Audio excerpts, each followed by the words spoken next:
Assalamualaikum warahmatullahi wabarakatuh. Perkenalkan, nama saya Dwi Fani Kusna Zamani dari kelompok Kiki Manajemen, Fakultas Ekonomi dan Bisnis. Di sini saya ingin membahas bab 3 mengenai perorganisasian. Organisasi memiliki dua arti umum, yaitu yang pertama, mengacu pada lembaga atau kelompok fungsional. Sebagai contoh, kita mengacu pada perusahaan, badan pemerintah, rumah sakit, dan perkumpulan olahraga. Adapun arti yang kedua dari organisasi yaitu mengacu pada proses perorganisasian sebagai salah satu fungsi dari manajemen. Menurut Stoner, perorganisasian merupakan suatu cara pengaturan pekerjaan dan pengalokasian pekerjaan di antara para anggota organisasi, sehingga tujuan organisasi dapat dicapai secara efisien. Sedangkan menurut Hani Handoko memberikan pengertian perorganisasian adalah proses penyusunan struktur organisasi yang sesuai dengan tujuan organisasi, sumber daya yang dimiliki, dan lingkungan yang melingkupinya. Pembahasan dalam modul ini meliputi pembagian pekerjaan dalam struktur organisasi, koordinasi, dan rentan manajemen, wewenang delegasi dan desentralisasi, dan penyusunan personalia.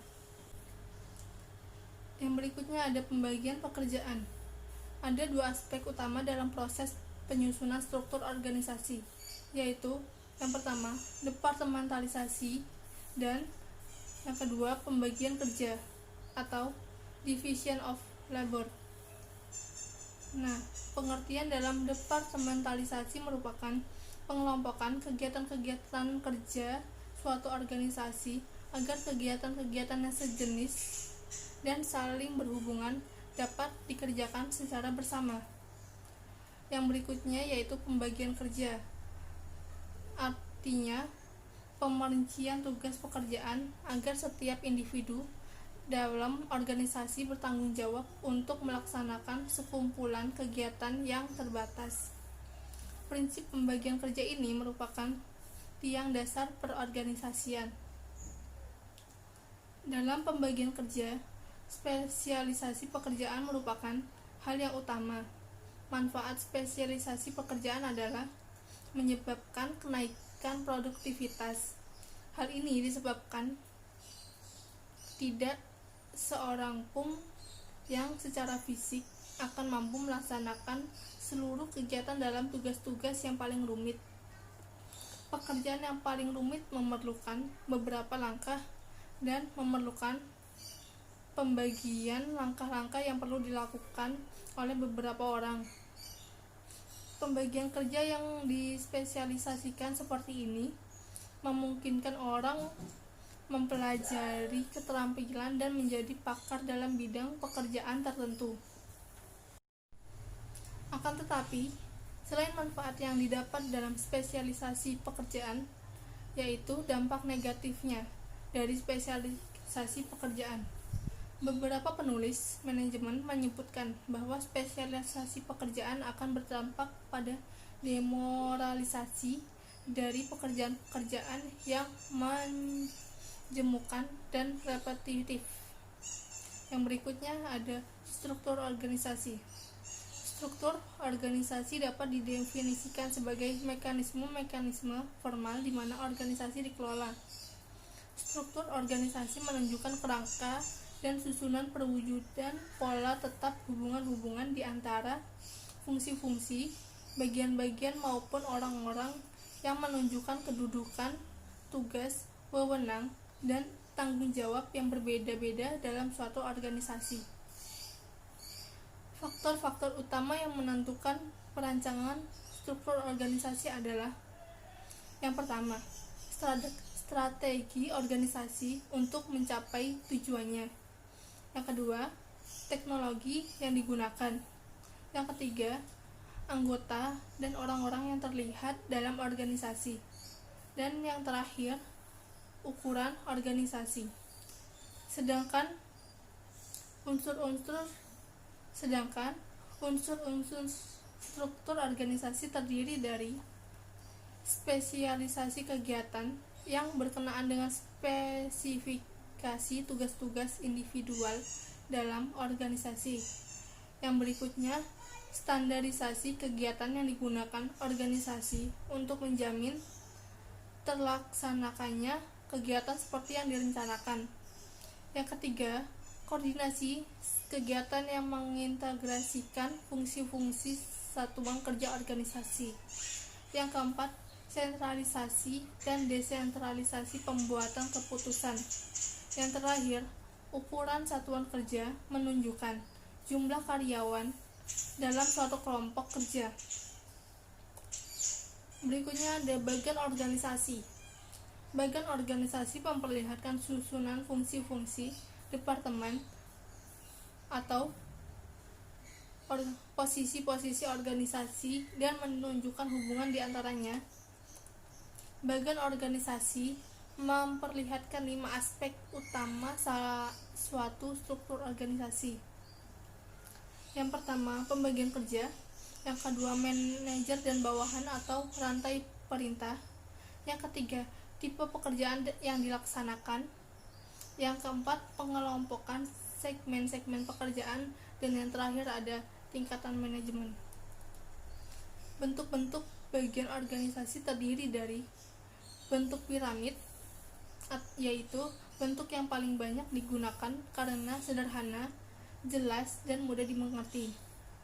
Yang berikutnya ada bentuk vertikal, yaitu bentuk yang agak menyerupai bentuk piramid dalam hal pelimpahan kekuasaan dari atas ke bawah. Hanya bagian vertikal berwujud tegak sepenuhnya. Yang ketiga, bentuk horizontal. Bagian ini digambarkan secara mendatar. Aliran wewenang dan tanggung jawab digambarkan dari kiri ke kanan. Yang keempat, ada bentuk lingkaran, yaitu bagian ini menekankan pada hubungan antara satu jabatan dengan jabatan lain. Yang berikutnya adalah departementalisasi. Ada beberapa cara di mana organisasi dapat memutuskan pola organisasi yang akan digunakan untuk mengelompokkan kegiatan-kegiatan yang bermacam-macam untuk dilaksanakan. Proses ini disebut dengan departementalisasi. Bentuknya adalah atas dasar, yaitu yang pertama, fungsi pemasaran, akuntansi, produksi, atau keuangan. Yang kedua, produk atau jasa, yaitu seperti divisi mesin cuci, lemari es, televisi, dan radio. Yang ketiga adalah wilayah, yaitu seperti divisi DKI Jakarta, Jawa Barat, Jawa Tengah, Jawa Timur, dan sebagainya. Yang keempat ada langganan, yaitu penjualan industri, pedagang eceran, atau pemerintah. Yang kelima, ada proses atau peralatan, yaitu seperti departemen pemotongan, kelompok perakitan, atau juga bagian pembungkusan. Yang keenam ada waktu, seperti shift pagi, shift siang, atau shift malam. Yang ketujuh ada pelayanan, yaitu seperti kelas bisnis, kelas ekonomi, kelas turis, atau pelayanan pesawat terbang.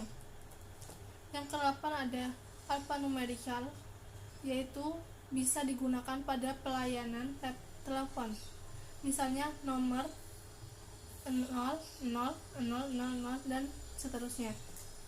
Dan yang terakhir, yang ke-9 yaitu proyek dan matriks, digunakan oleh perusahaan-perusahaan konstruksi dengan teknologi tinggi dan perusahaan konsultan. Yang selanjutnya ada departementalisasi fungsional. Departementalisasi fungsional mengelompokkan fungsi-fungsi yang sama atau kegiatan-kegiatan sejenis dalam suatu organisasi. Kebaikan departementalisasi fungsional adalah menjaga kekuasaan atau kedudukan fungsi utama, menciptakan efisiensi, memungkinkan pengawasan manajemen puncak lebih ketat, sedangkan Keburukannya adalah terjadinya konflik antar fungsi, kemacetan tugas, dan pandangan yang sempit. Selanjutnya ada departementalisasi divisional. Departementalisasi divisional adalah pembagian divisi atas dasar produk, wilayah, langganan, dan proses. Kebaikan departementalisasi divisional adalah pekerjaan dapat lebih mudah dikoordinasikan dan prestasi kerja yang tinggi. Kualitas dan kecepatan pembuatan keputusan organisasi meningkat. Kelemahannya adalah kepentingan divisi ditempatkan di atas tujuan organisasi keseluruhan, meningkatkan biaya administrasi karena setiap divisi mempunyai anggota, staf, dan spesialisasi atau spesialis tersendiri. Berikutnya ada organisasi proyek dan matriks. Bentuk organisasi proyek dan matriks adalah tipe departementalisasi campuran atau hybrid design. Kedua struktur organisasi ini berusaha menggabungkan kebaikan-kebaikan dari dua tipe departementalisasi di atas. Kebaikan organisasi proyek dan matriks adalah sebagai berikut ini. Yang pertama, memaksimumkan efisiensi penggunaan manajer-manajer fungsional.